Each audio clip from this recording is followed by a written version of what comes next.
You're listening to Emberborn chapters 11 through 15, brought to you by Cheney Audiobooks. Please like and subscribe. The foothills began 3 days after they left the burned town, rising from the lowlands like the first notes of a symphony building toward crescendo. Aaron felt the change in his lungs first, the air growing thinner, sharper, carrying the scent of pine and stone and something else he couldn't name. Something ancient and patient, like the mountains themselves were watching their approach. The terrain transformed with each mile they climbed. The gentle slopes of the lowlands gave way to steep inclines where loose scree shifted treacherously underfoot. Aaron's legs burned with the constant effort of climbing, his calves screaming in protest with each upward step. The pack on his back seemed to grow heavier with altitude, the straps cutting into his shoulders despite the padding. But it was beautiful. Breathtakingly, impossibly beautiful. Wildflowers clung to impossible crevices in the rock, tiny bursts of purple and gold that somehow thrived where nothing should grow. Eagles circled overhead, their cries echoing off stone faces that rose hundreds of feet into the crystalline sky. The sun felt closer here, its warmth more intense, and when clouds passed overhead they cast shadows that raced across the mountainsides like living things. Lyra moved through this landscape with the confidence of someone who'd traveled these paths many times before. She led them along routes that avoided the main roads, her feet finding purchase on narrow ledges that made Aaron's stomach clench with vertigo. She knew where to step, where to pause, where the path would widen or narrow. She moved like the mountains were an old friend, familiar and trusted. "You've been here before," Aaron said during one of their brief rests, his breath coming in gasps. The altitude was affecting him more than he'd expected. His head felt light, his thoughts slightly fuzzy at the edges. Many times, Lyra confirmed, barely winded despite the climb. She stood at the edge of a rocky outcropping, gazing up at the peaks that still loomed impossibly high above them. "The first time I came to Stoneheart, I was 16. Alone, desperate, and convinced I was going to die on these slopes. What changed? A patrol found me. Brought me to the guild. They could have turned me away. I had nothing to offer them, no family connections, no particular skills. But Magistrate Kara saw something in me. Or maybe she just took pity on a half-frozen girl who'd climbed halfway up a mountain with no supplies and no plan." Lyra smiled slightly, the expression tinged with old pain. "She gave me a chance. Torvin trained me. I spent 2 years at Stoneheart before I left to search for answers about my family. Did you find them? Some. Enough to know they died fighting for something they believed in. Enough to know I wanted to do the same." She turned to look at him, and there was something fierce in her eyes. "That's why I searched for you, Aaron. You represent what they died for, the hope that the guilds could be more than just competing powers. That they could stand together." Aaron wanted to say something meaningful, something worthy of the trust she was placing in him. But before he could find the words, Cale spoke from where he stood several paces ahead, his eyes scanning the path they'd just climbed. "We need to keep moving. We're exposed here." There was something in Cale's voice that made Aaron's skin prickle. Not fear exactly, but a tension that had been building since they'd entered the foothills. Cale had always been watchful, always alert, but this was different. This was deeper, more personal. They continued climbing, and Aaron found himself watching Cale more closely. The stranger moved with his usual fluid grace, but there was a stiffness to his shoulders now, a tightness around his eyes.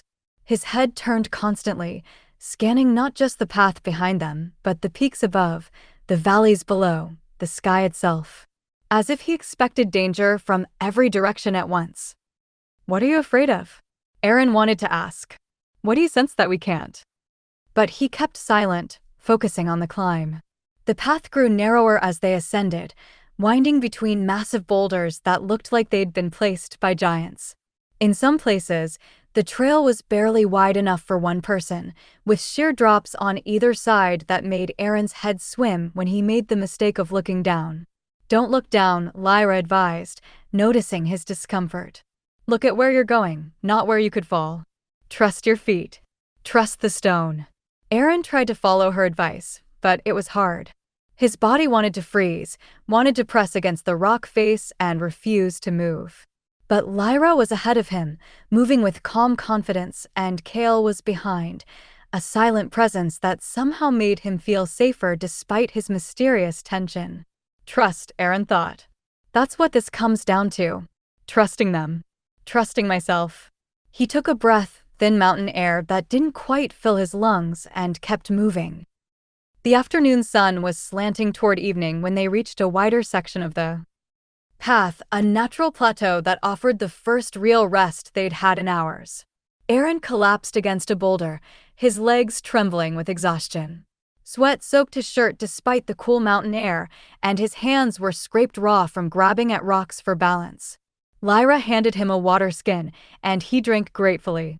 The water was cold and sweet, probably from a mountain stream they'd passed earlier. It helped clear the fog from his head, though the altitude still made him feel slightly disconnected from his body. How much farther? He asked when he could speak again. 2 more days to the outer gates, Lyra said, settling beside him. Then another day to reach the guild proper. Stoneheart is deep in the mountain. You can't see it from the outside. The entire complex is carved into the living rock. Have you been inside? Many times. The first time, I was overwhelmed. The scale of it is hard to describe. Her eyes grew distant, remembering. Imagine an entire city carved from stone, with halls that stretch for miles and chambers large enough to hold thousands of people. The earth mages there can shape rock like clay, can sense or deposits miles underground, can make the stone itself sing with power. It sounds incredible. It is. But it's also dangerous. Her expression grew serious. The earth mages are powerful and they don't take kindly to outsiders. They're proud, territorial, and deeply suspicious of anyone who isn't one of their own. We'll need to be careful. Kale's history with them will help, but even so. She trailed off, glancing at where Kale stood at the edge of the plateau, his back to them, his attention fixed on something in the distance. Aaron followed her gaze and felt a chill that had nothing to do with the mountain air. Kale's posture was rigid, almost vibrating with tension. His hands were clenched at his sides, and even from several paces away, Aaron could see the muscles in his jaw working. He looked like a man, or something that wore a man's shape, barely containing something vast and dangerous beneath the surface. Kale. Aaron called softly. What's wrong? For a long moment, Kale didn't respond. Then, without turning, he spoke in a voice that seemed to come from somewhere deep and ancient. We're being followed. Aaron's heart skipped a beat. Hunters. Possibly. Or bandits. These mountains are full of both. Kale finally turned to face them, and Aaron saw something in his eyes that made his breath catch. They weren't quite human in that moment. There was something else looking out from behind Kale's face, something old and powerful and barely restrained. But there's something else. Something. Watching. What do you mean? Lyra asked, her hand moving instinctively to her sword. I don't know. Kale's voice was tight with frustration. The mountains themselves feel wrong. As if they're aware of us. As if something ancient has taken notice of our passage. Aaron felt the hairs on the back of his neck stand up. He looked around at the towering peaks, the deep valleys, the endless expanse of stone and sky. Suddenly, the beauty felt oppressive. The mountains weren't just watching, they were waiting. For what, he couldn't say. How many are following us? Lyra asked, her voice steady despite the tension. At least 3. Maybe more. They're staying back, but they're coordinating their approach. Professional hunters, not bandits. Valor's men. Almost certainly. Lyra stood, her expression hardening into something fierce and determined. We should find defensible ground. If they attack, we'll want the high ground and clear sight lines. Agreed. Kale's eyes swept the plateau, assessing. This position is good. We can see the approach from below, and there's only one way up. If they come, they'll have to come at us directly. And if there are more than we can handle? Aaron asked, trying to keep the fear from his voice. Then we run, Kale said simply. But I'd rather face them here, on ground of our choosing, than be caught on a narrow path with nowhere to maneuver. They settled into wait, and the tension built with each passing minute. Aaron drew the dagger Kale had given him, his hand shaking slightly. The blade felt inadequate, a child's toy compared to the threat they faced. But it was all he had, and he gripped it tightly, trying to draw courage from its solid weight. Lyra drew her sword, the blade gleaming in the fading light. She moved to a position that gave her a clear view of the path below, her stance relaxed but ready. Aaron had seen her fight before, but watching her prepare for battle was different. There was a calm competence to her movements, a warrior's confidence born from training and experience. She wasn't afraid. Or if she was, she learned to master that fear and use it. Kale positioned himself at the edge of the plateau, his body still radiating that strange tension. He looked like a coiled spring, ready to release at the slightest provocation. And there was something else, a shimmer in the air around him, like heat rising from sun-baked stone. Aaron blinked, and it was gone, but the impression remained. Kale was holding something back, something that wanted desperately to be free.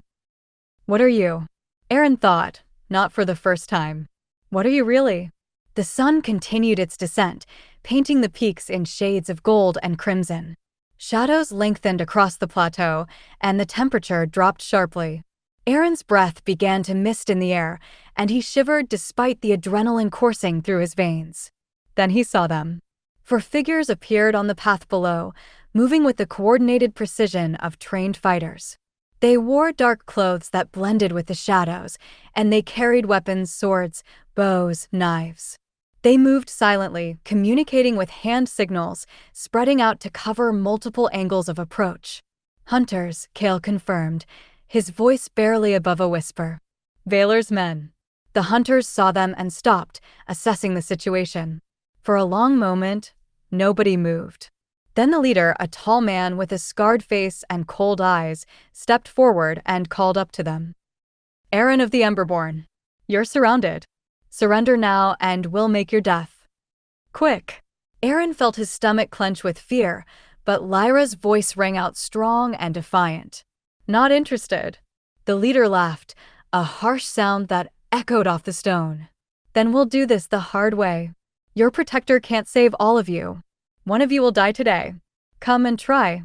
Lyra shouted back, and there was something fierce and joyful in her voice. She was ready for this. She'd been preparing for this her entire life. The hunters began to climb, moving with surprising speed up the steep path. They were good, Aaron could see that immediately. They used the terrain expertly, covering each other's advance, never exposing themselves unnecessarily. These weren't common mercenaries. These were professionals, trained and experienced. Kale stepped forward, positioning himself between the hunters and Aaron. "Stay behind me," he said. "Both of you." "We can fight," Lyra protested, her sword ready. "I know, but let me thin their numbers first." The hunters reached the plateau, and the leader drew his sword, a long, wicked blade that gleamed with an oily sheen. Poison, Aaron realized with a chill. They weren't taking chances. "Last chance to surrender," the leader called. Kale's response was to move. Once again, Aaron witnessed the impossible speed and grace with which Kale fought. But this time, he was watching more closely, trying to understand what he was seeing. And what he saw made his breath catch in his throat. Kale didn't just move fast, he moved wrong. His body bent in ways that shouldn't be possible, his limbs extending further than human anatomy allowed. When he struck, there was a force behind the blows that went beyond mere strength. And his eyes, his eyes, they flashed with something that wasn't human, something ancient and terrible and beautiful all at once. The stranger flowed between the hunters like water, like smoke, like something that existed between the spaces of reality. The leader's sword went flying, the blade spinning through the air to clatter against stone. Another hunter collapsed with a choked gasp, his weapon falling from nerveless fingers. The remaining two tried to coordinate their attack. But they might as well have been fighting a shadow, a ghost, a force of nature that couldn't be touched or contained. But Lyra wasn't content to watch. She moved in from the side, her sword flashing in the dying light. She engaged one of the hunters, her blade meeting his with a sharp ring of steel on steel. She fought with controlled fury, each strike precise and purposeful. The hunter was skilled, but Lyra was better. She drove him back, step by step, until he stumbled on the uneven ground. Her blade found his shoulder, and he cried out, dropping his weapon. Lyra kicked it away and leveled her sword at his throat. "Yield," she commanded. The hunter stared at her with hatred but nodded slowly. He was beaten, and he knew it. Meanwhile, Kale had finished with the others. All 4 hunters were on the ground, unconscious, groaning in pain, or nursing injuries that would keep them from pursuing further. Kale stood in the center of the plateau, and for just a moment, Aaron saw something impossible. The air around Kale shimmered, and his shadow on the stone seemed wrong. Too large, shaped like something with wings and scales and ancient power. Then Kale blinked, and he was just a man again. Just a mysterious stranger who fought with impossible skill. But Aaron had seen. He'd seen what lay beneath the surface, and the knowledge terrified and awed him in equal measure. "We need to move," Kale said, not even breathing hard. "There will be more." They always travel in larger groups, and these were just the advance scouts. They gathered their things quickly, Aaron's hands shaking as he sheathed his dagger. He hadn't even had to use it. Kale and Lyra had handled everything. He felt useless, a burden they had to protect rather than a companion who could stand beside them. But there was no time for self-pity. Behind them, Aaron could hear the hunters beginning to stir, their angry voices echoing up the mountainside. They needed to move, needed to reach Stoneheart before more hunters arrived. The path grew steeper as they climbed, the air thinning with each step. Aaron's lungs burned, but he pushed forward, driven by the knowledge that stopping meant death. Lyra moved beside him with practiced ease, her breathing steady despite the exertion. She glanced at him occasionally, and there was something in her eyes, concern, yes, but also confidence. She believed in him, even when he struggled to believe in himself. Kale led them higher, always higher, toward the distant glow that marked their destination. He moved with that same impossible grace, never stumbling, never hesitating. But Aaron could see the tension still coiled in his shoulders, could sense the effort it took for Kale to maintain his human form. Whatever he truly was, it wanted to be free. It wanted to spread wings and roar defiance at the sky. Soon, Aaron thought. Soon I'll know the truth. Soon all the secrets will be revealed. The sun had fully set by the time they crested the final ridge, and Aaron stopped, staring in wonder at what lay before them. The fortress of Stoneheart Guild rose from the mountain itself, as if the stone had been shaped by ancient hands into towers and walls. Massive gates stood open in the mountainside, carved with intricate patterns that seemed to shift in the torchlight. Guards in heavy armor flanked the entrance, their faces hidden behind visored helmets. They had made it. Against all odds, through hunters and mountains and impossible climbs, they had reached Stoneheart. Aaron felt relief wash over him, so intense it made his knees weak. But beneath the relief was something else, anticipation, fear, and a strange sense of destiny. Whatever awaited them beyond those gates would change everything. He could feel it in his bones, in the fire that slumbered in his blood. "Ready?" Lyra asked softly, standing beside him. Aaron looked at her, at the strength in her eyes, the confidence in her stance, the way she'd fought beside Kale without hesitation. He thought about the journey that had brought them here, about the burnt town and the family with the broken wagon, and all the people who had suffered because of him. "No," he admitted. "But I don't think I'll ever be ready. So we might as well go forward anyway." Lyra smiled, and it was like the sun breaking through clouds. "That's the spirit." Together, with Kale leading the way, they descended toward the gates of Stoneheart Guild.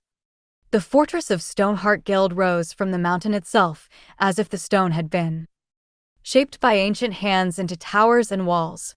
Massive gates stood open in the mountainside, carved with intricate patterns that seemed to shift in the torchlight. Guards in heavy armor flanked the entrance, their faces hidden behind visored helmets. As they drew closer, Aaron could make out the details of the carvings that covered every surface of the gate.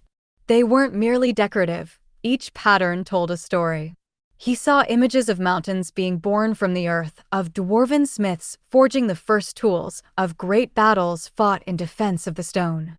The carvings seemed to pulse with a faint inner light, as if the stone itself remembered the history carved into its surface.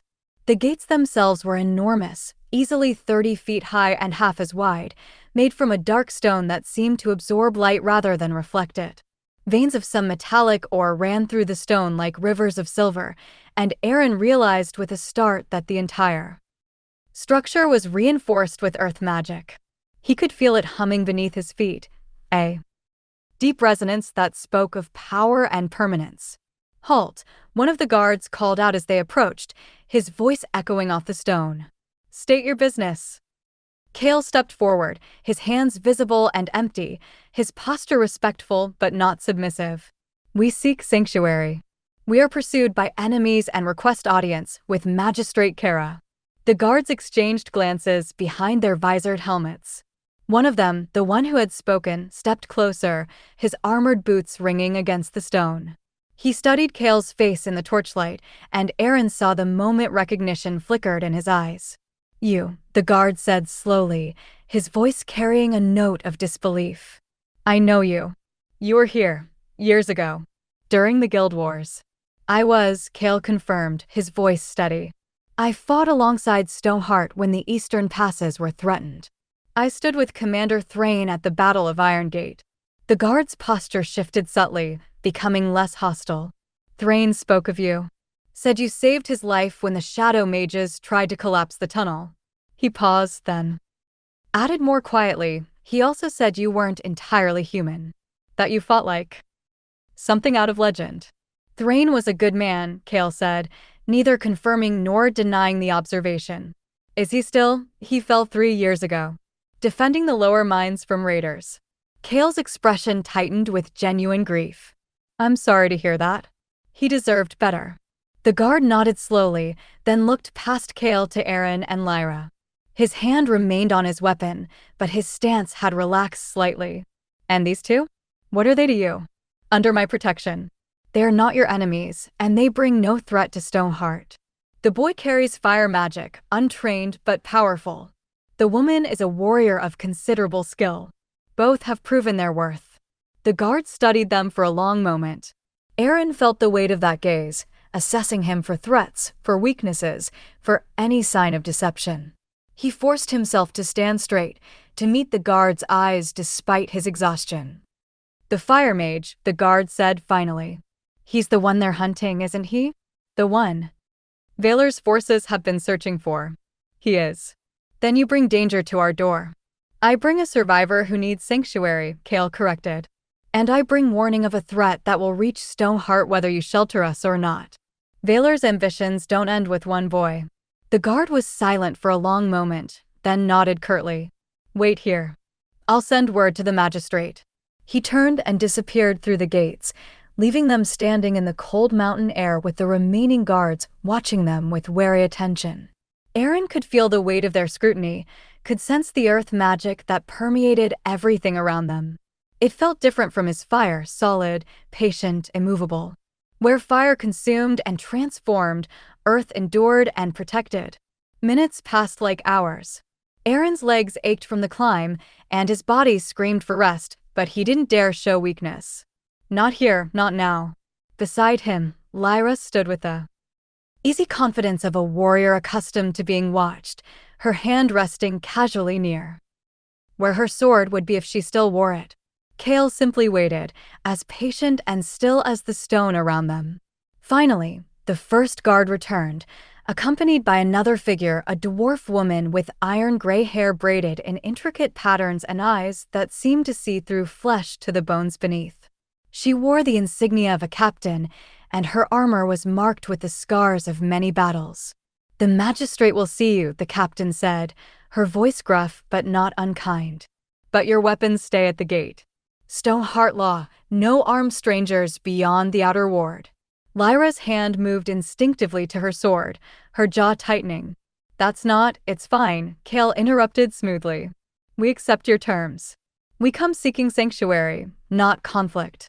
Lyra shot him a look that promised a later conversation, but she unbuckled her sword belt and handed it to the captain. Aaron surrendered his borrowed blade, the one Kale had given. him after the first hunter attack, and even Kale produced a small knife from his boot, offering it with a slight smile. "Thorough," he commented. "Alive," the captain replied. "That's how we stay that way." She gestured toward the gates. "Follow me. Stay close, don't wander, and don't touch anything." The stone remembers insults. They passed through the massive gates into a tunnel carved through solid rock. The passage was wide enough for a wagon to pass through comfortably, and the walls were smooth as glass, polished by centuries of earth magic.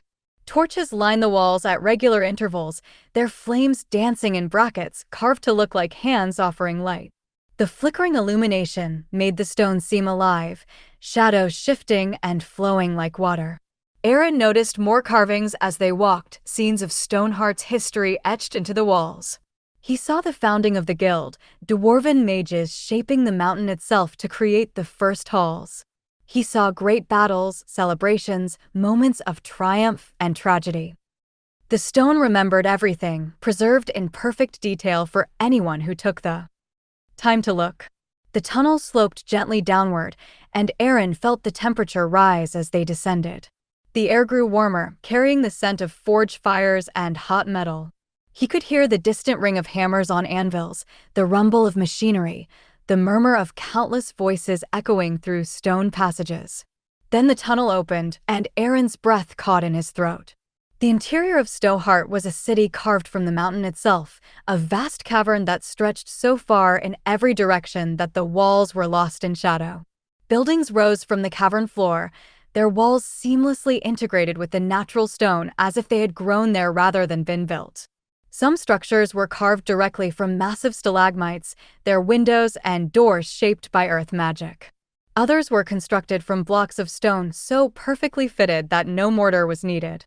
Bridges spanned chasms where underground rivers flowed, their waters glowing with a faint phosphorescence that provided additional light.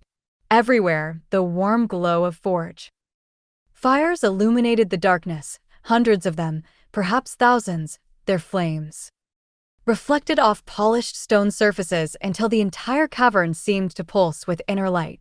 The ceiling was so high overhead that Aaron couldn't see it clearly, but he could make out massive stalactites hanging like stone icicles, some of them carved into watchtowers or living spaces.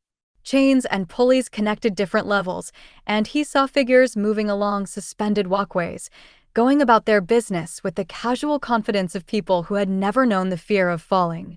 "Gods," Lyra breathed beside him. "I've been here before, but I'd forgotten how vast it is." "Stoneheart was built over centuries," the captain said, a note of pride in her voice. "Each generation adds to it, shapes it, makes it stronger. The mountain is our home, our fortress, our legacy.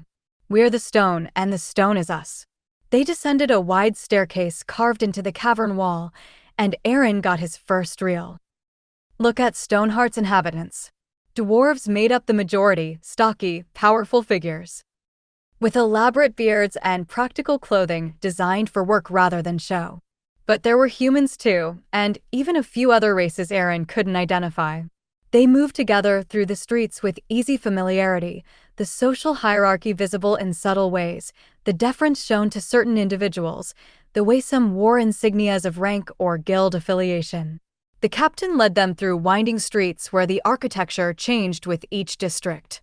They passed through what was clearly a residential area, where homes were carved into the cavern walls in tiers, each level connected by stairs and ramps.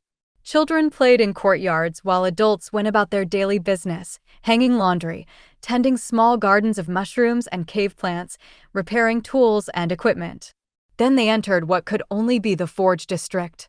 The heat here was intense, and the air rang with the sound of metal on metal. Aaron saw smiths working at massive anvils there, hammers rising and falling in rhythmic patterns. Earth mages stood beside them, shaping metal with magic and muscle combined, creating works of art and weapons of war with equal skill.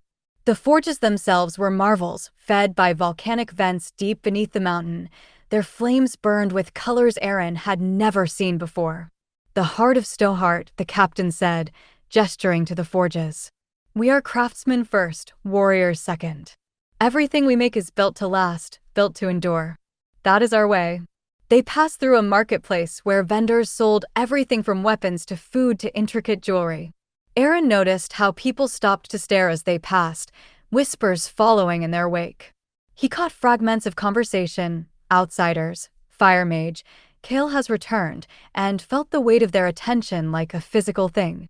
A group of young warriors training in an open square paused their sparring to watch them. Pass. An elderly dwarf woman selling bread made a warding gesture, though whether it was directed at Aaron or simply a general precaution, he couldn't tell. A human merchant called out a greeting to Kale, who nodded in acknowledgement but didn't stop. They remember you, Lyra observed quietly. Some do, Kale replied. I spent time here during the Guild Wars. Fought alongside their warriors, trained with their mages. Stoneheart has a long memory. And they're wondering why you've come back, Aaron said, reading the expressions around them. Wondering what trouble we're bringing. They're right to wonder, Kale said. We are bringing trouble. The question is whether they'll decide we're worth the risk. The captain led them up another series of stairs to a building that dominated the cavern center, a fortress within a fortress, its walls carved from a single massive column of stone that rose from floor to ceiling. Guards stood at every entrance, their armor polished to a mirror shine, their weapons held with the casual confidence of veterans. The Magistrate's Hall, the captain announced. Built by the first guild master 500 years ago. Every major decision affecting Stoneheart is made within these walls. More guards stood at the entrance, but they stepped aside at a word from the captain. The interior was cooler than the streets outside, the air carrying the scent of stone and old paper. They passed through corridors lined with tapestries depicting Stoneheart's history, each one a masterwork of weaving and artistry. Finally, they were led to a great hall where a woman sat behind a massive desk carved from a single piece of obsidian. The desk itself was a work of art, its surface polished to a mirror finish, its legs carved to look like the roots of a great tree. Maps covered one wall, showing not just the surface world, but the extensive tunnel networks beneath the mountains. Weapons hung on another wall, not decorative pieces, but working tools, each one marked with use and care. The woman herself was perhaps 50 years old, her hair streaked with gray and pulled back in a severe bun. Her face was lined with the weight of command, each wrinkle a testament to difficult decisions made and consequences accepted. She wore practical clothing, a tunic and trousers of dark wool, a leather vest reinforced with metal plates. No jewelry, no ornamentation, nothing that didn't serve a purpose. But her eyes were sharp and assessing, the eyes of someone who had learned to read people the way scholars read books. They swept over the three of them, taking in every detail, every weakness, every potential threat. Magistrate Kara, the captain announced. The visitors you agreed to see. Kara dismissed the captain with a wave, then studied them in silence. The quiet stretched, becoming uncomfortable, and Aaron realized it was deliberate, a test to see how they would react to scrutiny. Beside him, Lyra stood at ease, her warriors' training allowing her to wait without fidgeting. Kale simply returned Kara's gaze with patient calm. Aaron tried to do the same, but he felt exposed under that penetrating stare. He was acutely aware of his travel-stained clothes, his exhaustion, the way his hands still trembled slightly from the climb. He felt like a child called before a stern teacher, and he hated it. Finally, Kara spoke, her voice firm and measured. Kale. It has been a long time. It has, Magistrate. 7 years since I last stood in this hall. 7 years since you helped us defend the eastern passes against the Shadow Mage's incursion. 7 years since you disappeared without explanation after the battle was won. Her tone was neutral, but Aaron heard the question beneath it. I had other obligations, Kale said simply. Other oaths to fulfill. And now you return with companions and tales of pursuit. Her gaze shifted to Aaron, and he felt the full weight of her attention. This one carries fire magic. I can sense it from here. Untrained, but powerful. Dangerously so. Aaron felt his face flush. The fire within him stirred at her words, responding to her acknowledgement of its presence. He forced it down, forced himself to remain still. He is the reason we've come, Kale said. He needs sanctuary, training, protection. From whom? From those who destroyed the Emberborn Guild. The words hung in the air like a physical weight. Kara's expression didn't change, but Erin saw her hands tighten on the arms of her chair. The temperature in the room seemed to drop several degrees. The Emberborn fell years ago, she said carefully, each word chosen with precision. There were no survivors.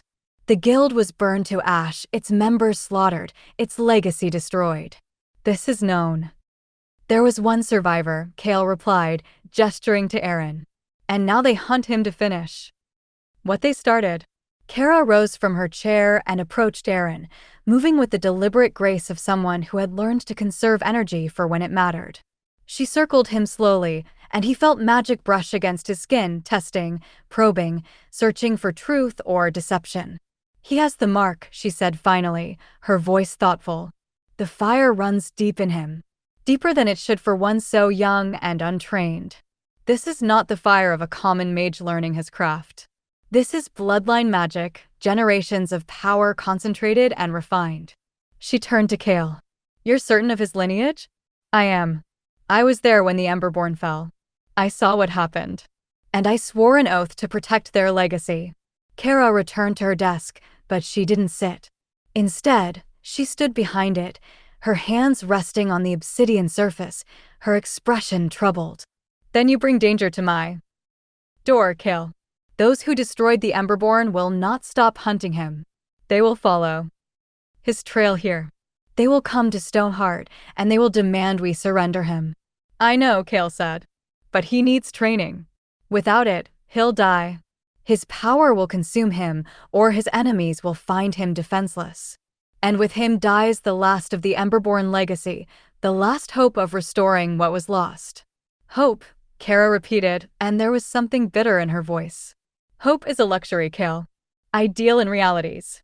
And the reality is that Stoneheart has remained neutral in the conflicts between guilds. We trade with all, ally with none, and survive by not taking sides in wars that don't concern us. Harboring a fugitive, he's not a fugitive, Lyra interrupted, her voice sharp. He's a survivor. There's a difference. Kara's gaze shifted to her, and Erin saw a flicker of something, respect, perhaps, or recognition of a kindred spirit. And you are?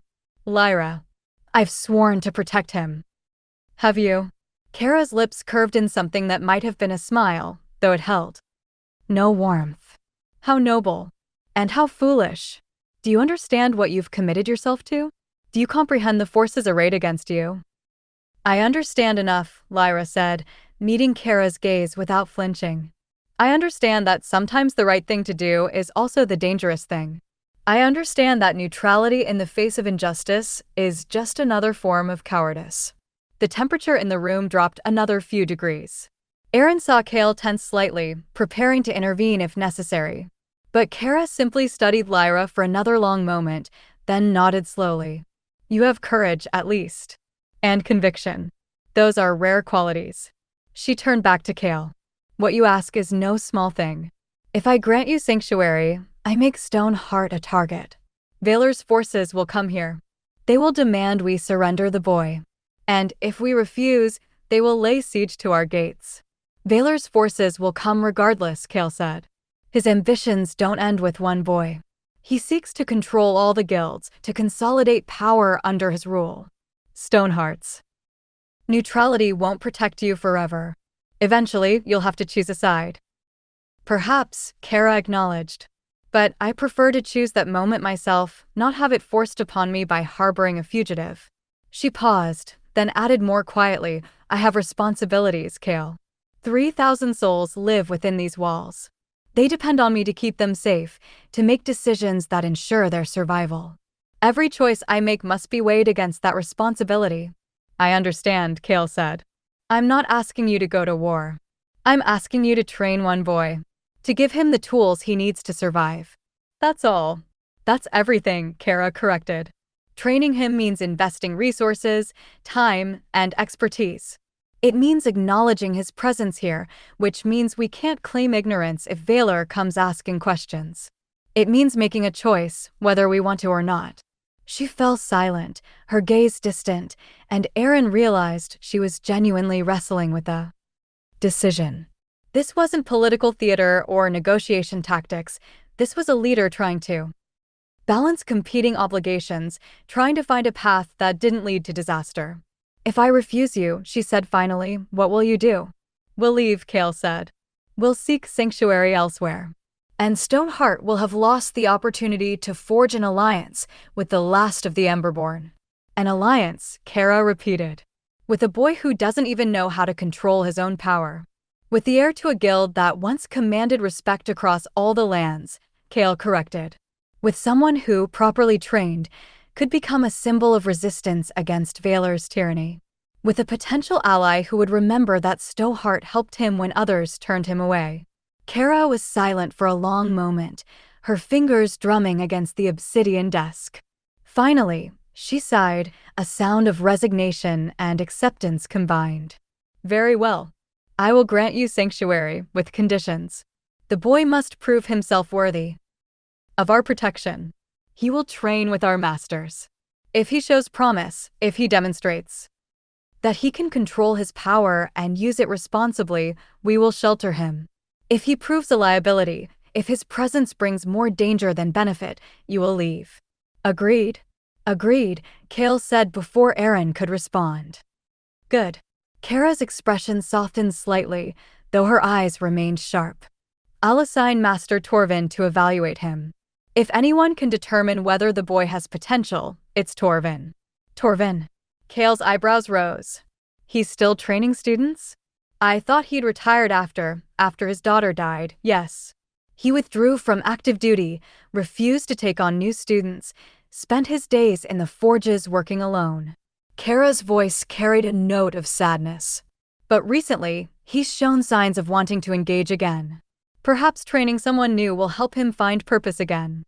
And if anyone can handle a fire mage with untrained power, it's someone who's faced worse and survived. She gestured to a guard standing by the door. Show them to the guest quarters in the eastern wing. They'll begin in the morning. As they were led from the hall, Aaron felt a mixture of relief and apprehension. They had found sanctuary, but at what cost? And who was Master Torvin, this teacher who had lost his daughter and withdrawn from the world? He would find out soon enough. As they were led from the hall, Aaron felt a mixture of relief and apprehension. They had found sanctuary, but at what cost? And who was Master Torvin? He would find out soon enough. Morning came with a knock on the door of their quarters, a suite of rooms carved into the mountain, simple but comfortable. Aaron had barely slept, his mind churning with questions and fears. The stone walls seemed to press in on him during the night, reminding him constantly that he was deep underground, surrounded by tons of rock that could crush him if the earth mages who maintained this place ever lost control. But the morning light, filtered through carefully carved shafts that brought sunlight deep into the mountain, was surprisingly warm and welcoming. It painted the stone walls in shades of gold and amber, making the room feel less like a cave and more like a sanctuary. The guard who'd escorted them the previous night stood in the doorway, his expression neutral but not unkind. Master Torvin is waiting in the training yard. Don't keep him waiting, he's not known for his patience. Aaron dressed quickly in the simple training clothes that had been left for him, sturdy wool trousers and a loose linen shirt, both dyed in the earth tones favored by Stoneheart's residents. His hands trembled slightly as he laced his boots. This was it. The moment that would determine whether he was worth protecting or just another burden to be cast aside. Kale and Lyra were already waiting in the common area of their quarters. Kale looked as composed as ever, but Lyra gave Aaron an encouraging nod. You'll do fine, she said. Just remember, Torvin's testing your character as much as your skill. Show him you won't quit, and you'll earn his respect. And if I do quit? Aaron asked, trying to keep his voice light despite the knot of anxiety in his stomach. Then we'll find another way, Kale said simply. But I don't think you will. They followed the guard through Stoneheart's winding passages, and Aaron found himself paying closer attention to his surroundings than he had the previous night. The corridors were busy with morning activity, Dwarves and humans moving with purpose, carrying tools and supplies, calling greetings to one another in voices that echoed off the stone. The air smelled of forge fires and hot metal, of bread baking and coffee brewing, of stone dust and oil used to maintain the countless mechanisms that kept the underground city functioning. They passed through a marketplace where vendors were setting up their stalls, displaying everything from weapons to jewelry to fresh mushrooms cultivated in the deep caverns. A group of children ran past, laughing and chasing each other, their voices bright with innocent joy. An elderly dwarf woman sat on a bench, her gnarled hands working a piece of embroidery with surprising delicacy. It was a community. A living, breathing society that had existed for centuries beneath the mountain. And Aaron was asking them to risk it all by sheltering him. The weight of that responsibility settled on his shoulders like a physical burden. The training yard was located in one of the larger caverns, where the ceiling rose high. Overhead and natural light poured through multiple shafts carved at precise angles to maximize illumination. The space was impressive, easily 100 paces across, with a floor of packed earth rather than stone. Training equipment lined the walls, wooden posts scarred from countless strikes, stone weights of various sizes, racks of practice weapons, and what looked like an obstacle course built into one corner.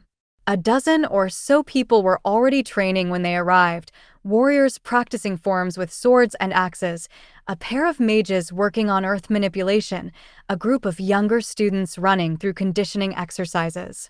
They all paused when Aaron's group entered, their eyes tracking the newcomers with open curiosity. And in the center of the yard, arms crossed over a barrel chest, stood Master Torvin. He was shorter than Aaron by a head, but twice as wide, with arms like tree trunks and shoulders that looked capable of bearing the weight of the mountain itself. His beard was iron gray and reached his belt, braided in the intricate patterns favored by stone hearts. Warriors. His face was weathered and scarred, a roadmap of battles fought and survived. One scar ran from his left temple down to his jaw, pulling his mouth into a permanent slight grimace. His eyes were dark and hard as obsidian, but there was something else in them too, a depth of pain that spoke of losses that could never be recovered. He wore simple training clothes similar to Aaron's, but his forearms were wrapped in leather bracers marked with runes that glowed faintly with earth magic. A warhammer hung from his belt, its head worn smooth from use. So, the dwarf rumbled, his voice like grinding rocks, deep and resonant. "You're the one causing all this fuss." The other trainees had stopped their exercises entirely now, watching the confrontation with undisguised interest. Aaron felt their eyes on him, felt the weight of their judgment. He forced himself to stand straight, to meet Torvin's gaze without flinching. "Master Torvin," Kale said respectfully, stepping forward. "This is Aaron, last of the Emberborn." Torvin grunted, a sound that could have meant anything. He began to circle Aaron slowly, his eyes taking in every detail, the way Aaron stood, the tension in his shoulders, the calluses on his hands from weeks of travel, the fading bruises from hunter attacks. His gaze was clinical, assessing, stripping away pretense to see what lay beneath. "Scrawny," Torvin said finally, his voice carrying across the training yard. "Untrained. Soft hands, probably never held a real weapon in his life." He stopped in front of Aaron, close enough that Aaron could smell the forge smoke that clung to his clothes. "What makes you think you're worth my time, boy?" Aaron swallowed hard. He could feel everyone watching, waiting to see how he would respond. Part of him wanted to look away, to defer to Kale or Lyra, to let them speak for him. But he knew that would be the wrong answer. Torvin was testing him, and the test had already begun. "I don't know if I am," Aaron said, keeping his voice steady despite the fear churning in his gut. "But I'm willing to learn. I'm willing to work. And I'm willing to do whatever it takes to become strong enough to protect the people I care about." Torvin's expression didn't change, but something flickered in his eyes, recognition. Perhaps, or memory. "Willing," he repeated, his voice flat. "Everyone's willing until the real work starts." Everyone's got grand intentions until their body's screaming and their pride's in tatters, and they realize that strength doesn't come from wanting it, it comes from earning it, one bloody, painful step at a time. He turned to Kale. You vouch for him? I do. And you? Torvin looked at Lyra. You're the one who swore to protect him? I am, Lyra said, her voice firm. Then you're a fool.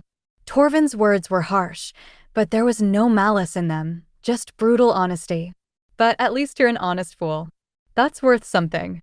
He turned back to Aaron, and for just a moment, his expression softened almost imperceptibly. I had a daughter once. She was a warrior, like you want to be. Strong, brave, determined. She swore she'd protect the people she loved, just like you did. The pain in his voice was palpable, a wound that had never healed. Aaron saw Torvin's jaw tighten, saw the way his hands clenched briefly before relaxing. She died in the guild wars, Torvin continued, his voice rough. Died protecting people who weren't worth her sacrifice. Died because she was willing but not ready, because determination alone isn't enough when you're facing enemies who've spent lifetimes perfecting their craft. He met Aaron's eyes, and the intensity of his gaze was almost overwhelming. So here's how this works. I'm going to test you, push you, break you down and see what's left. If you've got potential, real potential, not just wishful thinking, I'll train you. If you don't, you're wasting my time and Magistrate Kara's hospitality. Understood? Understood, Aaron said, his throat tight with emotion. Good. Now show me your fire. Aaron hesitated, suddenly aware of all the eyes on him. Here? Now. You deaf boy? I said show me your fire. Torvin's voice cracked like a whip, and several of the watching trainees flinched. Aaron closed his eyes, trying to block out the audience, the pressure, the fear of failure. He reached for the warmth that lived inside him, that constant presence that had been with him since he'd awakened in the forest. It came easier now than it had in those early days, rising to his call like a faithful hound responding to its master's whistle. He opened his eyes and extended his hand, palm up. Flames blossomed across his skin, dancing and flickering in the morning light. They were beautiful red and orange and gold, casting warm shadows across the packed earth of the training yard. Torvin watched without expression, his arms still crossed. The flames reflected in his dark eyes, but his face remained impassive. Bigger. Aaron fed more energy into the flames, letting them grow. They climbed up his arm, wreathing his forearm in fire. The heat was intense, but it didn't burn him. It never burned him. The fire was part of him, an extension of his will. Hotter. Aaron concentrated, pushing more power into the flames. They shifted color, moving from red to orange to a brilliant white-hot blue that made the watching trainees step back instinctively. Sweat beaded on Aaron's forehead, not from the heat, but from the effort of maintaining control.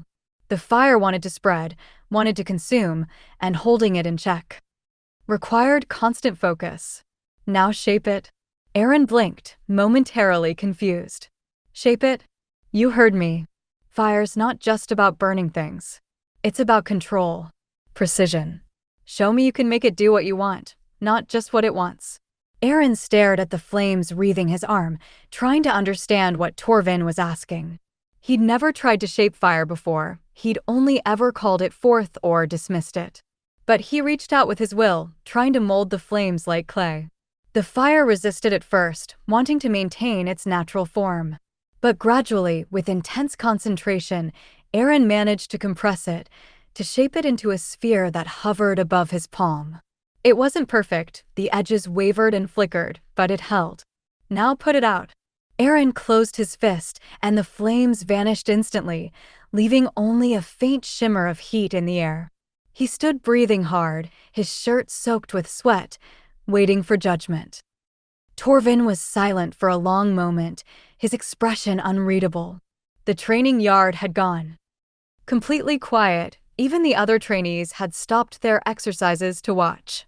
Finally, Torvin nodded slowly, and Aaron saw something that might have been approval in his eyes.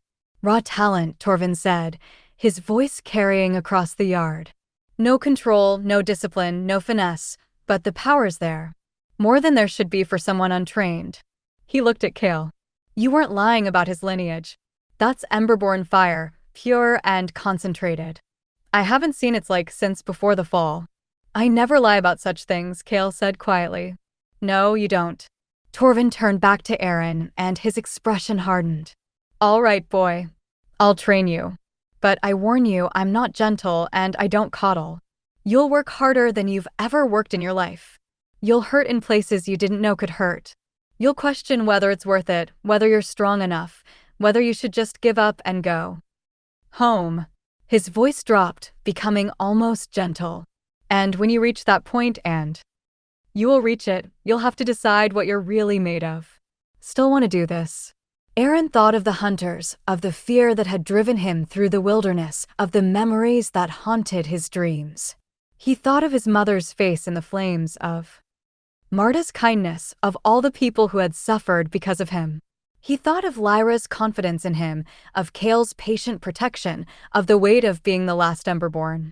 Yes, he said firmly. Then we start now. Torvin walked to a rack of practice weapons and selected 2 wooden staves, simple lengths of hardwood, worn smooth from use. He tossed one to Aaron, who caught it awkwardly, nearly dropping it. First lesson, fire magic is useless if you're dead before you can cast it. You need to learn to fight with your body as well as your magic. You need to understand combat, understand how warriors move and think and react. I don't know how to, I know you don't. That's why I'm teaching you. Torvin hefted his own staff, testing its weight with the casual familiarity of someone who'd held such weapons thousands of times. Now, defend yourself. He attacked without warning, the staff whistling through the air toward Aaron's head. Aaron barely got his own staff up in time, the impact jarring his arms so hard his teeth rattled. The force of the blow nearly knocked him off his feet. Torvin didn't give him time to recover. He pressed the attack, striking high and low, forcing Aaron to scramble backward. Each blow was precise, controlled, but devastating in its power. Aaron's staff came up to block, but he was always a fraction too slow, always in the wrong position. Stop thinking. Torvin barked, his staff cracking against Aaron's ribs hard enough to drive the air from his lungs. React. Your body knows what to do, let it. But Aaron's body didn't know what to do. He stumbled, fell, rolled away from a strike that would have cracked his skull if it had connected. His staff came up in a clumsy block that Torvin batted aside effortlessly. He tried to counterattack, but Torvin wasn't where he'd been a moment ago. He'd moved with surprising speed for someone his size, and Aaron's strike hit nothing but air. Torvin's staff swept his legs out from under him, and Aaron crashed to the ground hard. Enough to see stars. Before he could move, Torvin's staff was at his throat. Dead, Torvin said flatly. 3 times over. Get up. Aaron got up, his body already aching, his pride stinging worse than his bruises. He retrieved his staff and took what he hoped was a defensive stance. They started again. And again. And again. Each time, Aaron lasted a little longer before Torvin put him down. Each time, he learned something new, how to keep his weight balanced, how to watch his opponent's shoulders for tells about their next move, how to use the staff's length to his advantage. But each lesson came at the cost of new bruises, new aches, new humiliations. Kale and Lyra watched from the edge of the training yard, their reactions markedly different. Kale stood with his arms crossed, his expression neutral, but Aaron could sense his approval. This was what Kale had wanted, for Aaron to learn from someone who could teach him properly, who could give him the skills he needed to survive. Lyra's reaction was more complex. She winced every time Torvin landed a particularly hard blow, her hand moving instinctively toward her sword as if she wanted to intervene. But she held herself back, understanding that this was necessary, that Aaron needed to face this challenge on his own. Still, Aaron could see the concern in her eyes, the way she tracked every movement, ready to step in if Torvin went too far. After what felt like hours, but was probably only 30 minutes, Aaron found himself on his back again, Torvin's staff at his throat, his body screaming in protest. He was covered in bruises, his muscles trembling with exhaustion, his hands blistered from gripping the staff. Better, Torvin said, and there was something that might have been approval in his voice. You're learning. Slowly, but you're learning. You're not completely hopeless. He offered Aaron a hand and pulled him to his feet with surprising gentleness. Up close. Aaron could see the lines of pain etched around Torvin's eyes, could see the weight of old grief that he carried like armor. My daughter, Torvin said quietly, so only Aaron could hear, she had your determination. Your refusal to quit even when every part of her body was screaming at her to stop. I see her in you, boy. And that terrifies me, because I know how her story ended. His hand tightened on Aaron's shoulder, the grip almost painful. So I'm going to push you harder than I pushed her. I'm going to make sure you're ready for what's coming, because I can't watch another young warrior die because they weren't prepared. Do you understand? Aaron met his eyes and saw the raw pain there, the guilt that had never faded. I understand. Good. Torvin released him and stepped back, his voice returning to its normal gruff tone. We'll work on your footwork tomorrow. For now, go clean yourself up. Training resumes at dawn, and we'll be working on endurance. I want to see how long you can maintain your fire while under physical stress. As Aaron limped away, every muscle in his body protesting, Lyra fell into step beside him. She didn't say anything at first, just walked with him through Stoneheart's corridors, her presence a comfort. That looked brutal, she said finally. It was, Aaron admitted, wincing as his bruised ribs protested the simple act of breathing. But you didn't quit. I couldn't. Not after. He trailed off, not sure how to explain the determination that had kept him going despite the pain, despite the humiliation of being beaten down again and again. I know, Lyra said softly, and when he looked at her, he saw understanding in her eyes. I saw it in your eyes. You're not just learning to fight. You're learning to survive. You're learning to be worthy of the legacy you carry. She was right. And as Aaron made his way to the hot springs that Stoneheart's residents used for bathing, natural pools heated by volcanic vents deep beneath the mountain, he felt something shift inside him. The springs were located in a cavern off the main residential area, the air thick with steam. And the smell of minerals. The water was almost too hot at first, making Aaron gasp as he lowered himself in, but gradually his body adjusted. The heat seeped into his aching muscles, easing the worst of the pain, and he let himself float, staring up at the cavern's ceiling where someone had carved constellations into the stone, inlaid with crystals that caught the light and glowed like stars. For the first time since waking in the forest, Aaron felt like he had a purpose. A direction. He wasn't just running anymore. He was preparing. Learning. Growing stronger. He thought about Torvin's daughter, about the pain in the old warrior's eyes when he spoke of her. He thought about all the people who had died in the guild wars, all the families torn apart, all the potential lost. He thought about his own parents, about the Emberborn who had fallen, about the weight of being the last. And he made a promise to himself, there in the hot springs beneath the mountain, he would not waste the sacrifices that had been made for him.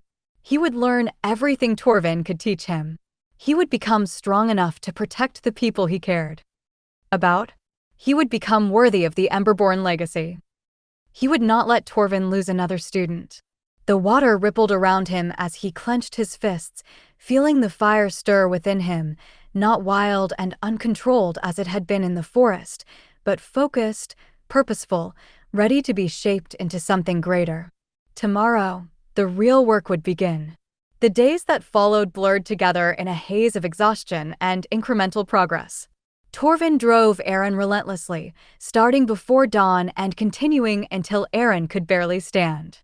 Staff work gave way to hand-to-hand combat, then to weapons training with real blades. But the physical training was only part of it. Torvin also taught him to channel his fire magic with precision, to call it forth and dismiss it at will, to shape it into different forms. Fire is chaos, Torvin explained one morning as they stood in the training yard. It wants to spread, to consume, to destroy. Your job is to give it purpose. Direction. Make it serve you.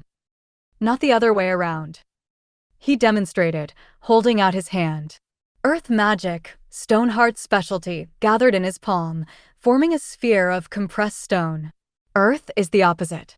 It's stable, enduring, resistant to change. But watch what happens when you combine them. Torvin gestured, and the stone sphere began to glow with inner heat. Cracks appeared on its surface, glowing red-hot. Then it exploded in a shower of molten fragments that cooled to harmless pebbles before hitting the ground. Fire and earth, working together, Torvin said, each making the other stronger. That's what I'm going to teach you, how to merge your fire with earth magic. How to give your flames weight and substance. The training was unlike anything Aaron had experienced.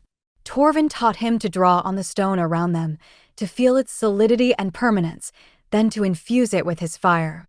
The first attempts were disasters, either the stone shattered from too much heat or the fire was smothered by too much earth. Again, Torvin commanded, watching Aaron's third failed attempt of the morning. A chunk of granite lay at Aaron's feet, cracked and smoking, but not transformed. You're forcing it. Fire and earth don't fight, they dance. Feel the stone's rhythm first, then introduce the flame. Aaron wiped sweat from his forehead, his hands trembling with exhaustion. They'd been at this for hours, and he had nothing to show for it but a pile of ruined rocks and bruised pride. I don't understand. How can stone have a rhythm? Everything has a rhythm, boy. Your heart beats. Your lungs breathe. The mountain itself shifts and settles over centuries. Torvin picked up a smooth river stone and pressed it into Aaron's palm. Close your eyes. Don't try to change it yet. Just listen. Aaron closed his eyes, feeling foolish. The stone was cool and heavy in his hand, nothing more. But he tried to do as Torvin instructed, reaching out with senses he was only beginning to understand. At first, there was nothing. Then, gradually, he felt it, a deep, slow pulse, like a heartbeat measured in years rather than seconds. The stone's essence, patient and enduring. I feel it, he whispered. Good. Now, without opening your eyes, call your fire. But don't force it into the stone. Let it flow alongside that rhythm. Let them find each other. Aaron summoned his flames, feeling them kindle in his chest and flow down his arm. But instead of pushing them into the stone, he let them pool around it, warming it gently. The stone's slow pulse continued, and gradually, impossibly, the fire began to match its rhythm. Heat and solidity, chaos and order, finding harmony. When he opened his eyes, the stone in his palm glowed with inner fire, its surface unchanged, but radiating warmth like a miniature sun. There, Torvin said, and there was approval in his voice. That's the beginning. Now do it again. And again. Until you can do it without thinking. The second week of training brought new challenges. Torvin introduced different materials: granite, limestone, volcanic rock, even metal, each with its own properties and resistance to fire. Granite is stubborn, Torvin explained, demonstrating with a chunk of gray stone. It holds heat well, but takes time to accept it. Limestone is more receptive but fragile. Too much fire and it crumbles to powder. Volcanic rock already knows fire, so it's easier to work with. And metal is its own beast entirely. Aaron worked with each material in turn, learning their individual characteristics. Granite required patience and steady pressure. Limestone needed a gentle touch. Volcanic rock responded eagerly, almost too eagerly, requiring careful control to prevent it from melting entirely. And metal fought him at every turn, resisting the fusion until he learned to respect its inherent strength. Why does it matter? Aaron asked one afternoon, nursing blistered fingers from a failed attempt with an iron bar. Why not just use fire by itself? Because fire alone is predictable, Torvin replied. Any competent mage can counter pure fire magic. But fire infused with earth? That's something different. That's fire that has weight, that can't be easily dispersed or redirected. That's fire that endures. He picked up a stone Aaron had successfully infused earlier, a piece of basalt that glowed with steady inner heat. This stone will stay warm for days. Weeks, if you did it right. You could use it to start fires, to provide warmth, to forge weapons. Or, he threw it suddenly, and it struck a training dummy across the yard with devastating force, the impact leaving a scorched crater in the wood. You could use it as a weapon that burns and crushes simultaneously. Aaron stared at the smoking dummy, understanding dawning. You're teaching me to fight. I'm teaching you to survive, Torvin corrected. Fighting is just part of that. By the third week, Aaron could infuse stone with fire in seconds rather than minutes. His control had improved dramatically, and he could maintain multiple infused objects simultaneously. But Torvin wasn't satisfied. Faster, he barked, watching Aaron work through a series of stones laid out on a table. In battle, you won't have time to meditate and find the rhythm. You need to do it instinctively. Aaron gritted his teeth and pushed harder, his hands moving from stone to stone, leaving each one glowing in his wake. Sweat poured down his face and his muscles screamed in protest, but he kept going. 1 stone. 2. 5. 10. Good. Now maintain them while defending yourself. Before Aaron could process the command, Torvin attacked with his staff. Aaron barely got his own weapon up in time, the impact jarring his arms. He tried to maintain his focus on the infused stones while blocking Torvin's strikes, but it was impossible. One by one, the stones began to cool as his concentration fractured. Unacceptable. Torvin's staff cracked against Aaron's ribs, driving the air from his lungs. Your enemies won't wait for you to finish your magic. You need to fight and cast simultaneously. They drilled this exercise for days. Aaron would infuse stones, then defend himself while maintaining them. At first, he could barely keep one stone active while fighting. But gradually, painfully, his mind learned to split its focus. Combat became instinct, freeing his conscious thoughts to maintain the magic. Better, Torvin acknowledged after Aaron successfully maintained 5 infused stones while defending against a sustained assault. You're starting to think like a battle mage. The praise, rare and grudging, filled Aaron with warmth that had nothing to do with fire magic. The 4th week brought a different kind of lesson. Torvin led Aaron deep into Stoneheart's lower levels, to a chamber where the mountain's volcanic heart could be felt in the oppressive heat and the faint smell of sulfur. This is where we forge our finest weapons, Torvin said, gesturing to the massive forges that lined the walls. And this is where you'll learn the true potential of fire and earth combined. He handed Aaron a lump of raw iron ore. Make it pure. Aaron stared at the ore confused. I don't know how. Then figure it out. That's what training is, learning to solve problems you've never faced before. Torvin crossed his arms, waiting. Aaron held the ore, feeling its weight, its impurities, the way earth and metal were mixed together in imperfect union. He called his fire, letting it flow into the ore, heating it gradually. The metal began to glow, and he felt the impurities start to separate, the earth wanting to fall away from the pure metal. But it wasn't enough. The ore was too cool, the separation too slow. He needed more heat, more intensity. He pushed harder, and the ore began to melt, becoming liquid in his hands. The heat should have burned him, but his fire magic protected him, recognizing the flames as part of himself. The impurities rose to the surface like scum on water, and Aaron used his earth sense to draw them away, leaving behind pure, molten metal. When he was done, he held a gleaming ingot of iron, still glowing with heat but perfectly refined. Torvin took the ingot, examining it critically. Then he nodded. Acceptable. Now do it with this. He handed Aaron a much larger chunk of ore. They spent the entire day in the forge, Aaron refining ore after ore, each one larger and more complex than the last. By the end, he could barely stand, his magic reserves completely depleted, his body drenched in sweat. But he'd refine enough metal to forge a sword. Tomorrow, Torvin said, you'll learn to shape it. The 5th week was when everything changed. Aaron had grown stronger, faster, more confident.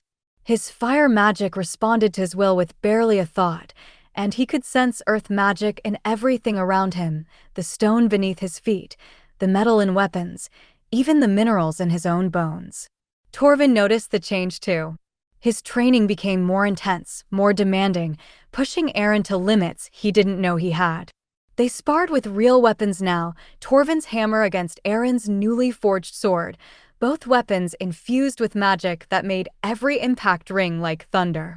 "You're holding back," Torvin accused during one session, his hammer crashing against Aaron's blade with enough force to drive him to his knees. "You're afraid of your own power." "I don't want to hurt you," Aaron gasped, struggling to his feet. "Then you've already lost."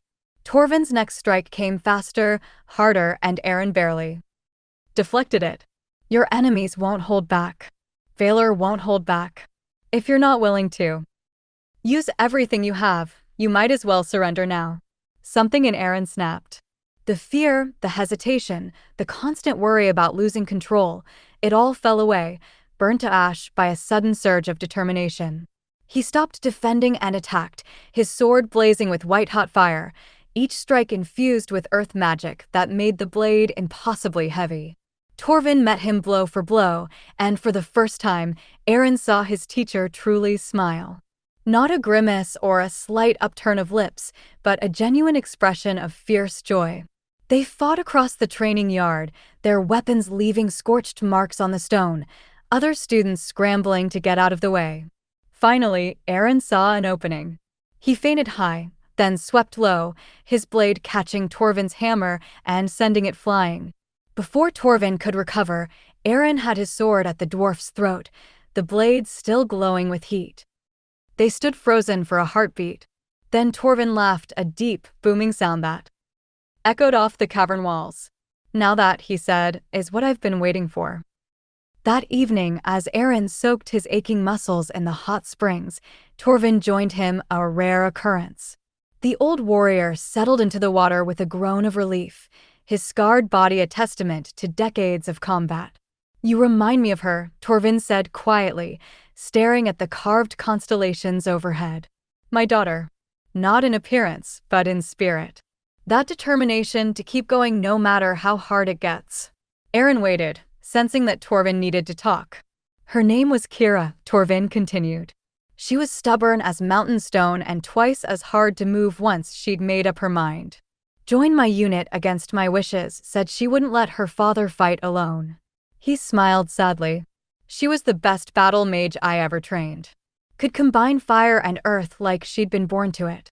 Made me proud every damn day." "What happened?" "We were ambushed. Shadow mages from a rival guild trying to take control of a strategic pass. They hit us at night when we were vulnerable. Kira held them off while the rest of the unit retreated. She saved 15 lives that night." Torvin's voice grew rough. "But she didn't save her own." "I'm sorry," Aaron said, the words feeling inadequate. "I blamed myself for years. Thought if I'd trained her better, pushed her harder, she might have survived. But I realized something eventually. She made her choice. She knew the risks and chose to stand anyway. That's what warriors do. That's what heroes do." He looked at Aaron directly. "That's what you're learning to do." "I don't feel like a hero." "Good. Heroes who think they're heroes usually end up dead. It's the ones who are just trying to do the right thing, who are scared but do it anyway. Those are the ones who survive." Torvin stood, water streaming from his broad shoulders. "You've got potential, boy. More than Kira had, if I'm honest. But potential means nothing if you don't have the will to use it. So far, you've shown me you have that will. Don't lose it." He left Aaron alone with his thoughts, and Aaron realized something profound had shifted.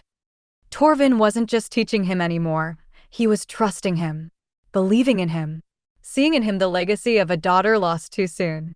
Aaron wouldn't let him down. The 6th week brought integration of everything he'd learned. Torvin designed complex scenarios that required Aaron to use fire magic, earth magic, combat skills, and tactical thinking simultaneously. He'd face multiple opponents while maintaining infused weapons. He'd have to forge tools on the fly to solve problems. He'd be tested on endurance, creativity, and raw determination. And through it all, Lyra watched. She'd been training with Stoneheart's warrior masters, learning techniques that complemented her existing skills. Aaron would catch glimpses of her in the training yards, a whirlwind of blade and fire, moving with deadly grace. She was magnificent, and he found himself watching her as much as she watched him. One evening, they found themselves alone in one of the smaller training rooms, both having stayed late to practice. Lyra was working through sword forms, her movements precise and controlled. Aaron was attempting to infuse a blade with fire while maintaining its structural integrity, a delicate balance that required absolute focus. "You're getting better," Lyra said, not breaking her rhythm. "Torvin says you're progressing faster than anyone he's trained." He said that. Aaron's concentration wavered, and the blade in his hands grew too hot, the metal beginning to warp. He quickly adjusted, cooling it back to the proper temperature. He did. To Magistrate Kara, when he thought no one was listening. She finished her form and turned to face him, a slight smile on her lips. "He's proud of you, even if he'd never say it to your face." Aaron felt warmth that had nothing to do with magic. "What about you? How's your training going?" "Exhausting. Enlightening. Humbling." She picked up a practice sword, testing its weight. "I thought I was good before coming here. Turns out I was merely adequate. These warriors have been training since childhood, and it shows." "You're better than adequate," Aaron said, remembering the way she'd fought the hunters on the mountain. "You're incredible." Lyra's smile widened slightly. "Careful. Compliments like that might go to my head." "I mean it. The way you fight, it's like watching fire given form. Beautiful and deadly." The air between them seemed to shift, becoming charged with something unspoken. Lyra held his gaze for a long moment, and Aaron felt his heart rate increase in a way that had nothing to do with physical exertion. "We should spar," Lyra said suddenly, breaking the moment. "You and me. See how your new skills hold up against someone who knows your tricks." "Now, why not? Unless you're too tired." There was challenge in her voice, playful but genuine. Aaron grinned, feeling energy surge through his exhausted body. "I'm never too tired to lose." "To you. Who says you lose?" They faced each other across the training room, practice weapons in hand. For a heartbeat, neither moved. Then Lyra attacked, and Aaron discovered that all his training with Torvin had prepared him for exactly this moment. They moved together like dancers, blade meeting blade, fire magic flaring and subsiding in controlled bursts. Lyra was faster, more experienced, but Aaron had learned to use earth magic to anchor himself, to make his defenses immovable when needed. They were evenly matched, and the realization thrilled him. The spar lasted until they were both gasping for breath, neither able to claim victory. They ended in a mutual disarm, both their weapons clattering to the floor simultaneously. "Draw," Lyra declared, breathing hard but smiling. "I'll take it," Aaron replied, equally winded. They stood there, close enough to touch, both flushed from exertion and something else. Aaron became acutely aware of how beautiful she was, not just physically, but in the way she carried herself, the intelligence in her eyes, the strength that radiated from her very being.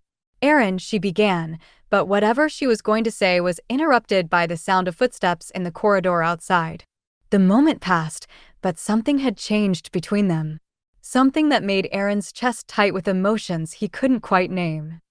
By the end of the 6th week, word of Aaron's progress had spread throughout Stohart.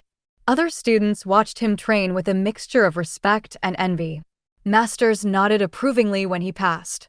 Even Magistrate Kara made a point of observing one of his sessions, her stern expression softening into something that might have been satisfaction. "You've done well," Torvin told him on the last day of training. "Better than I expected, if I'm honest. You've learned in weeks what takes most students years to master." "I had a good teacher," Aaron replied. "You had a teacher who pushed you hard because he saw potential worth developing." Torvin placed a hand on Aaron's shoulder, the first time he'd made such a gesture. "My daughter would have liked you. Would have been proud to fight beside you." The words hit Aaron harder than any physical blow. He felt tears prick his eyes and didn't try to hide them. "Thank you. For everything." "Don't thank me yet. The real test is still ahead." Torvin's expression grew serious. "What?" "I've taught you is just the foundation. You'll need to build on it, adapt it, make it your own. And you'll need to do it while people are trying to kill you." "I know." "Good. Then you're ready." Torvin stepped back, and for just a moment, Aaron saw past the gruff exterior to the grief and hope that warred within the old warrior. "Make it count, boy." Make all of this count. Aaron nodded, unable to speak past the lump in his throat. He understood now what Torvin had given him, not just skills and knowledge, but purpose. A reason to be strong. A legacy to carry forward. He would not waste it. That night, as Aaron lay in his quarters, his body aching but his spirit soaring, he reflected on how much had changed. 6 weeks ago, he'd been a frightened boy who could barely control his fire. Now he was something more, not a master, not yet, but a warrior in training. Someone who could stand and fight. Someone who could protect the people he cared about. He thought of Torvin's daughter, of the sacrifice she'd made. He thought of his own parents, of the Emberborn who had fallen. He thought of Marta at the logging camp, of the family with the broken wagon, of all the people who had suffered because of Valor's ambitions.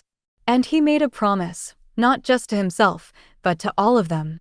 He would become strong enough to stop Valor. Strong enough to protect those who couldn't protect themselves.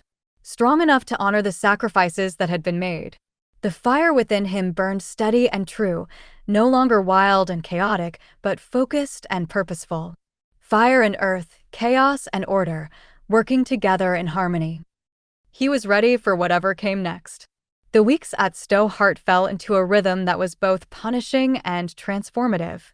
Aaron's days began before dawn, when the cavern's artificial light was still dim and most of the guild slept.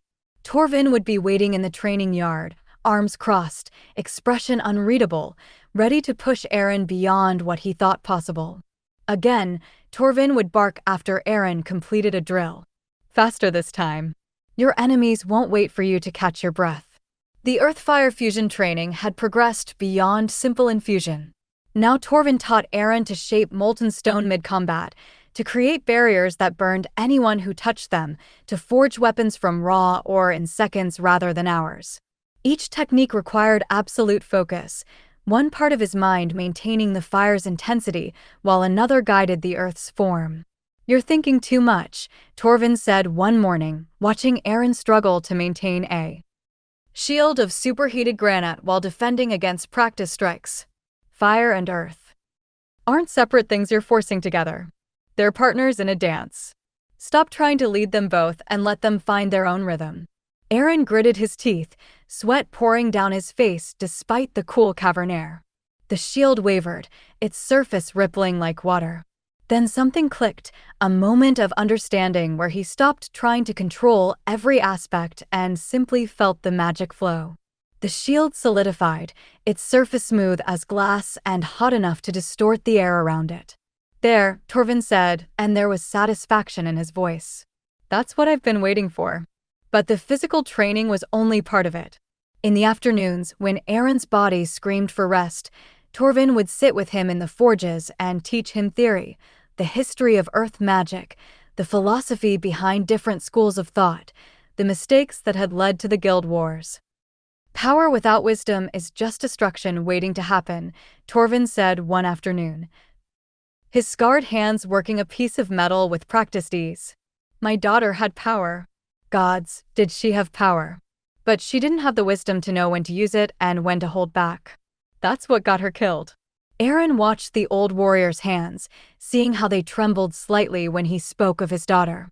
You blame yourself. Every day. Torvin's hammer came down on the metal with a sharp clang. But blame doesn't change anything. All I can do is make sure the next generation learns from my mistakes. Make sure you don't end up like her. I won't, Aaron promised. See that you don't. While Aaron trained with Torvin, Lyra underwent her own transformation in Stoneheart's warrior halls. The guild's combat masters were legendary, veterans of countless battles who had survived through skill, cunning, and an absolute refusal to accept defeat. Aaron caught glimpses of her training when his own sessions ended early. He'd see her in the practice yards, moving through forms with a grace that took his breath away. She fought with two blades now, the weapon spinning in complex patterns that seemed impossible to follow. Her instructors would attack from multiple angles simultaneously, and she'd flow between them like water, her blades finding gaps in their defenses with surgical precision. One evening, Aaron arrived at the training yard just as Lyra finished a bout with 3 opponents at once. She stood in the center of the ring, breathing hard but victorious, while her instructors picked themselves up from the ground. "Well fought," one of them said, rubbing his ribs where Lyra's practice blade had struck. "You're ready for the advanced forms." "Advanced forms?" Lyra asked, her eyes lighting up with interest. "Techniques we only teach to those who've proven themselves worthy. Come back tomorrow and we'll begin." As the instructors left, Lyra noticed Aaron watching from the edge of the yard. She walked over, her face flushed with exertion and triumph. "How long have you been standing?" "There. Long enough to see you take down 3 of Stoneheart's best warriors at once." She smiled, and it transformed her face from merely beautiful to radiant. "They were going easy on me." "They weren't." "No," she admitted, her smile widening. "They weren't." She wiped sweat from her forehead with the back of her hand. "Want to spar? I could use a cooldown. You just fought 3 people. And I'm still standing. Come on, Aaron. Show me what Torvin's been teaching you." They faced each other in the practice ring, wooden weapons in hand. For a moment, neither moved. Then Lyra attacked, and Aaron discovered that all his training with Torvin had prepared him for exactly this. They moved together like dancers, blade meeting blade, fire magic flaring in controlled bursts that Aaron used to enhance his strikes. Lyra was faster, more experienced, but Aaron had learned to use earth magic to anchor himself, to make his defenses immovable when needed. They were evenly matched, and the realization thrilled him. The spar lasted until they were both gasping for breath, neither able to claim victory. They ended in a mutual disarm, both their weapons clattering to the floor simultaneously. "Draw," Lyra declared, breathing hard but smiling. "I'll take it," Aaron replied, equally winded. They stood there, close enough to touch, both flushed from exertion and something else. Aaron became acutely aware of how beautiful she was, not just physically, but in the way she carried herself, the intelligence in her eyes, the strength that radiated from her very being. "You're getting better," Lyra said softly. "Really better. Torvin's training is working. So is yours. Those advanced forms, you're going to be unstoppable." "We're going to be unstoppable," she corrected. "Together." The word hung between them, heavy with meaning. Together. Not just as allies or companions, but as something more. Something neither of them had quite found the courage to name. The evenings became their time. After training, after meals, after the day's exhaustion had settled into their bones, Aaron and Lyra would find each other. Sometimes in the training yards, sometimes in the common areas, sometimes in the quiet places where Stoneheart's underground rivers sang their endless songs. One evening, Aaron found Lyra sitting alone on one of the bridges that spanned the largest river. The water below rushed past with a constant roar, and the air was cool and damp, carrying the mineral scent of deep earth. "Mind if I join you?" he asked. She glanced up, then nodded. "It's a free bridge." He sat beside her, letting his legs dangle over the edge. The drop was dizzying, at least 50 feet to the churning water below, but somehow it felt safe. Everything in Stoneheart felt solid, permanent, as if the mountain itself would protect them. For a while, neither of them spoke. The silence was comfortable, the kind that only exists between people who've learned to trust each other completely. Then Lyra said, "You're getting better. I watched you training today. Torvin says I'm still terrible. Torvin says everyone's terrible. It's his way." She smiled slightly. "But you're improving. Fast. Faster than anyone I've ever seen. So are you. I saw you sparring with that warrior, the one with the twin axes. You disarmed him in under a minute. He was going easy on me." "He wasn't." Lyra's smile widened. "No, he wasn't." She looked at him, her expression growing serious. "Can I ask you something?" "Of course." "Why are you doing this?" "Really? You could run. Hide. Try to disappear somewhere Valor's hunters would never find you. But instead, you're here, training to fight. Why?" Aaron considered the question, watching the water rush past below. "Because running didn't work. Because hiding didn't work. Because..." He paused, searching for the right words. "Because I'm tired of being afraid. Tired of not knowing who I am or why this is happening." If I'm going to survive, I need to be strong enough to face whatever's coming. And if you can't be, then at least I'll die trying. He looked at her, meeting her eyes. What about you? Why are you here? You could have walked away after Crosshaven. Could have decided I wasn't worth the risk. Lyra was quiet for a moment, her gaze distant. When I was young, my family was killed in a guild raid. I survived by hiding, by being too scared to fight, too weak to help. I've carried that shame my whole life. That's why I learned to fight. Why I swore never to hide again. That's why you're helping me. Partly. But also. She trailed off, looking away. Also because I see something in you. Something worth protecting. Worth believing in. Their eyes met, and Aaron felt something shift between them. A connection deeper than shared danger or common purpose. He wanted to say something, to acknowledge what he felt, but the words wouldn't come. How could he tell her that she'd become the reason he pushed himself so hard in training? That the thought of failing her terrified him more than any hunter or dragon. Lyra stood abruptly. We should get some rest. Training starts early. Right. Of course. As she walked away, Aaron remained on the bridge, staring at the rushing water below. He was falling for her. He knew that now.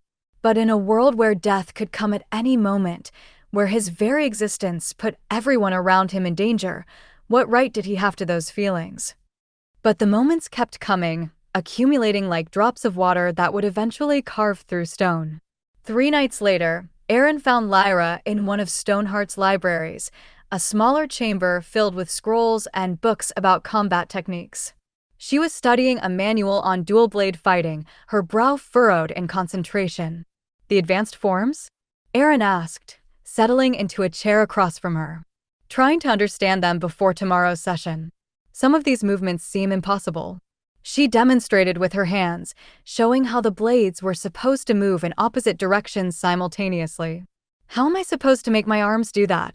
The same way I learned to maintain fire and earth magic at the same time. You stop thinking of them as separate things and start thinking of them as one movement with 2 expressions. Lyra blinked, then looked at the manual again. That actually makes sense. When did you get so wise? Torvin beats wisdom into me daily. Some of it must be sticking. She laughed, and the sound filled the quiet library like music. He does have a way of making lessons memorable. She set the manual aside and looked at him. Can I tell you something? Always. I'm scared. The admission came quietly, almost reluctantly. Not of the fighting or the training. I'm scared of what comes after. When we leave here and face Vaylor's forces for real. I'm scared of losing you. Aaron's breath caught. Lyra, I know we don't talk about it. I know we're both pretending that what's between us is just friendship or alliance or whatever we're calling it. But I can't keep pretending. She met his eyes, and there was vulnerability there he'd never seen before. You matter to me, Aaron. More than I want to admit. More than is probably smart, given our situation. He wanted to tell her he felt the same. Wanted to close the distance between them and show her with actions what words couldn't express. But fear held him back, fear that acknowledging these feelings would make them real, would give them power, would make the inevitable loss even more devastating. I know, he said finally. I feel it too. But I don't know what to do about it. I don't know if we should do anything about it. Every person who gets close to me ends up in danger. The family with the wagon, the town that burned, even Marta at the logging camp, they all suffered because of me. That's not your fault, isn't it? If I didn't exist, if the Emberborn had truly died out, none of this would be happening. Lyra leaned forward, her expression fierce. If you didn't exist, Vaylor would still be consolidating power. He'd still be destroying guilds and hunting anyone who opposed him. The only difference is there'd be no one with the potential to stop him. You're not the cause of this suffering, Aaron. You're the hope of ending it. I don't feel like hope. No one ever does. Hope is terrifying because it means believing things can be better, and that belief makes you vulnerable. She reached across the table and took his hand. But I choose to believe anyway. I choose to believe in you. Her hand was warm in his, calloused from weapon work but gentle. Aaron looked at there. joined hands and felt something settle in his chest, a decision made, a line crossed. "I'm going to disappoint you," he said quietly. "I'm going to fail and make mistakes and probably get us both killed." "Probably," Lyra agreed. "But we'll face it together. That's what matters." They sat like that for a long time, hands joined across the table, neither speaking but both understanding that something fundamental had changed between them.